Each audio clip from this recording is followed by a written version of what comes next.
Hello friends. Today I'm going to talk about using one puppet and a couple of props as you're reading a picture book so you can start to become more comfortable using puppets in front of an audience. So I'm going to use one of my favorite stories, You Can Do Anything Daddy. The only puppet you'll need is a pirate puppet, and then I made him a few costumes.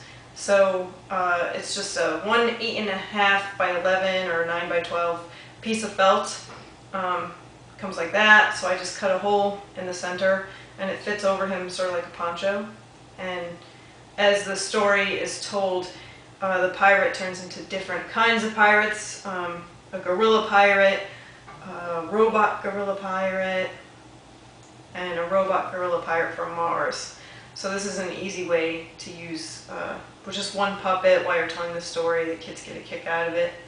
And the only other prop that I use that I hide inside of like my pocket or sometimes in the crook of my knee, there's a gold watch in the story, so I use just a little gold bracelet I found. I think one of the kids left it behind or something, so I usually hide that in my pocket to tell the story.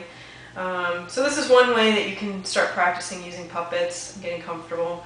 I'll tell an abbreviated story using the puppet.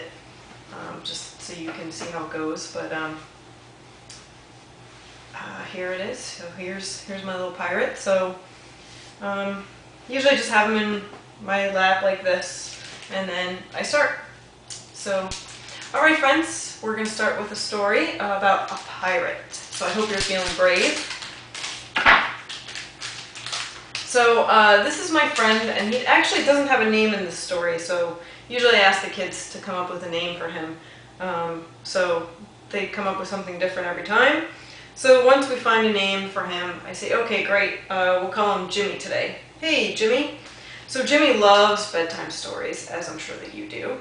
So Jimmy likes to come up with stories with his dad for a bedtime story. So he says, Daddy, if I got taken by pirates, would you save me?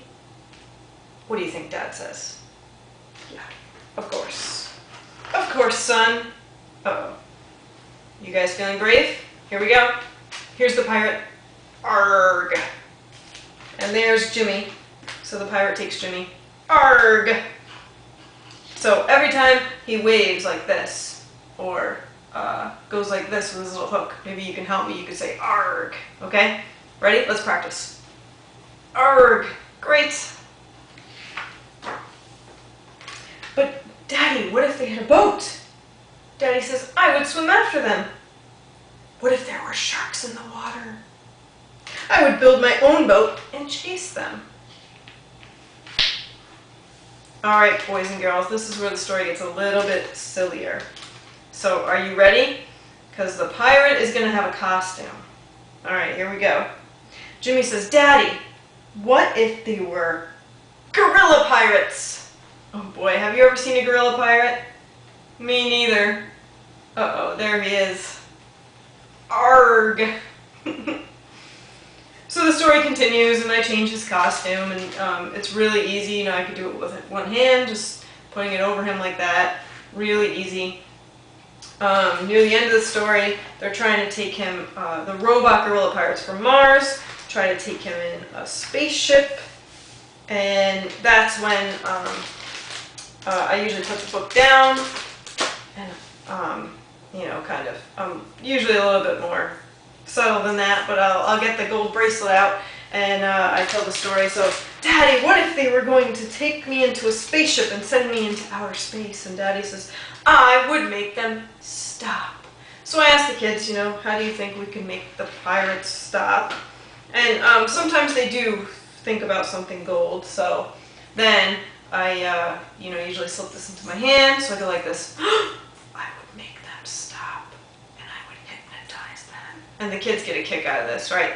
So then, we're going to tiptoe to the edge of the cliff, and we're going to say, hey, robot gorilla pirates from Mars, here's some gold. And I go like this, and the kids think it's magic, and I usually just put it right back in my pocket, it's gone. And then the robot gorilla pirates from Mars jump off of the cliff into the ocean, all the way to the bottom, because, as you know, pirates are fools for gold. So sometimes, I actually throw the puppet. It depends how this room is set up. Sometimes I'll throw the puppet, or maybe even throw him behind me so the kids can't get to him. And that's the end. And we blow kisses to Daddy. Sometimes I actually have Band-Aids. If I have them kicking around, sometimes I'll take a Band-Aid out and stick it on to try to make Daddy feel better. And that is the end. So I hope that's something that you can use. You Can Do Anything Daddy by Michael Rex.